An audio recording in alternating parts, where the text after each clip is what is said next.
ನಾನು ಸ್ವಲ್ಪ ಶೈ ಆಗ್ತಾ ಇದ್ದೀನಿ. ಹಲೋ, ಮತ್ತೆ ಬಂದಿದ್ದೀನಿ. ಆ್ಯಂಡ್ ಇವತ್ತು ಲೊಕೇಶನ್ ಚೇಂಜ್ ಆಗಿದೆ. ಹೇಳಬೇಕು ಅಂದರೆ ಇವತ್ತು ಸ್ವಲ್ಪ ಈಚೆ ಕೆಲಸ ಇದೆ. ಆ್ಯಂಡ್ ಆಲ್ಸೋ ನಾನು ದೇವಸ್ಥಾನಕ್ಕೆ ಕೂಡ ಹೋಗಬೇಕು. ಇವತ್ತು ನಾನು ವೇರ್ ಮಾಡ್ತಾ ಇರೋಂಥ ಸ್ಯಾರಿ ಇದು. ಸೊ ಫಸ್ಟು ಈ ಸ್ಯಾರಿ ಹಾಕೊಂಬರೋಣ, ಅದಾದಮೇಲೆ ಸ್ಕಿನ್ ಕೇರ್ ಮಾಡೋಣ. ಸ್ಯಾರಿ ಹಾಕಿದ್ದೀನಿ, ಪ್ರಾಪರಾಗಿ ವೇರ್ ಮಾಡಿಲ್ಲ, ಆಮೇಲೆ ಸೆಟ್ ಮಾಡ್ಕೋತೀನಿ. ದೆನ್ ನನ್ನ ಮಾಯ್ಶ್ಚರೈಸರ್,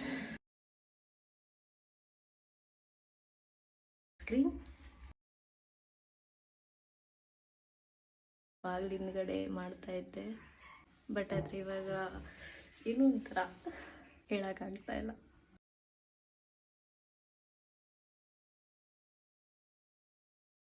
ಲೈಟಾಗಿ ಟ್ರೈ ಮಾಡಿದ್ದೀನಿ. So my hair serum, I am using this hair serum. First time try ಮಾಡ್ತಾ ಇರೋದು.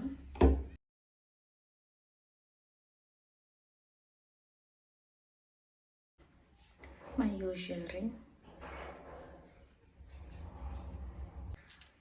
ಮೈ ಬ್ಯಾಂಗಲ್. ಯಾ, ಒಂದು ಒಲೆಗೆ ಸೆಟ್ ಆಗಿಬಿಟ್ಟು ಬೇರೆ ಚೇಂಜ್ ಮಾಡಬೇಕು ಅಂದಾಗ ಈ ಕಿವಿ problem. It's done. Final look ಹೇಗಿದೆ